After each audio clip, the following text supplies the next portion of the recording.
Our generation is mean. Don't be mean. Don't do it. And they're mean for the sake of being mean. What is that?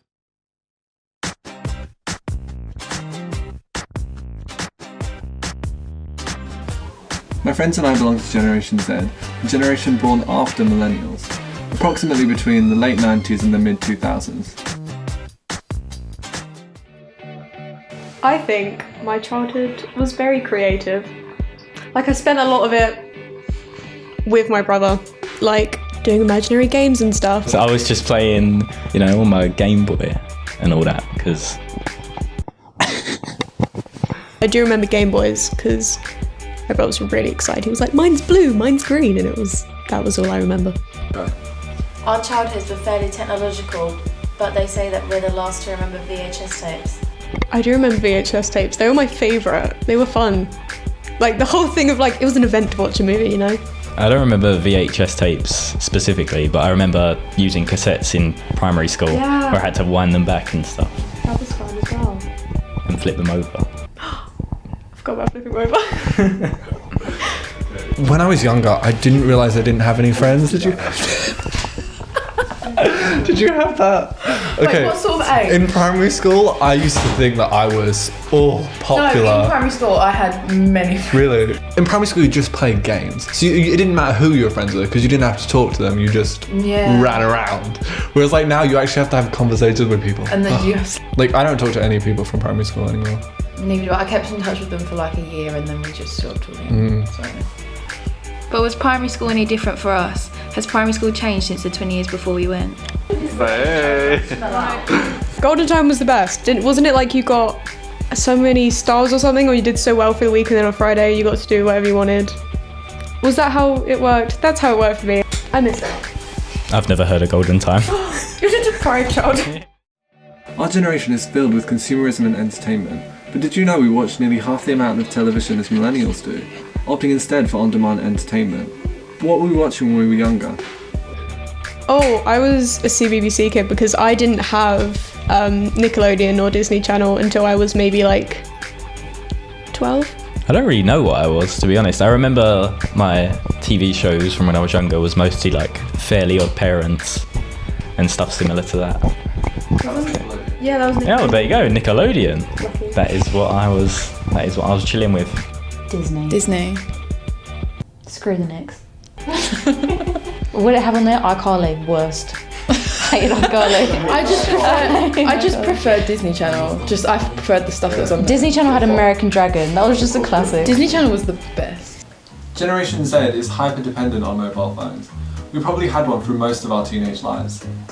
I got my first phone really late, right at the end of year 6, and everyone else had got theirs before then, but it was my mum's really old pink one that you flipped up, had a little duck keychain. It was a good time. I remember when I got my first phone, it was a BlackBerry. No, it wasn't actually. Everyone had BlackBerries when I got my first phone, and I got a little £10 one from Tesco. My first phone was in end of year 6. So was mine. I had one of those really cringy BlackBerry curves. I mean, they were so did I. Everyone had BlackBerries when I got my first phone. Technology changed a lot because you think about what a brick could do, basically make calls only, and now my phone can take pictures by me just telling it to take pictures. Our dependence on phones can sometimes concern older generations, but are these concerns valid?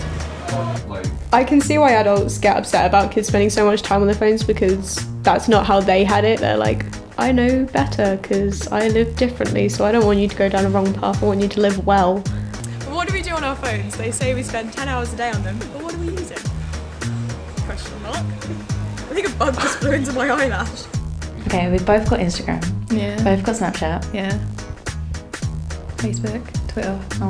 I've got Facebook, but I don't really use it. Does it count if I don't use it? Okay, so I've got Facebook. Twitter.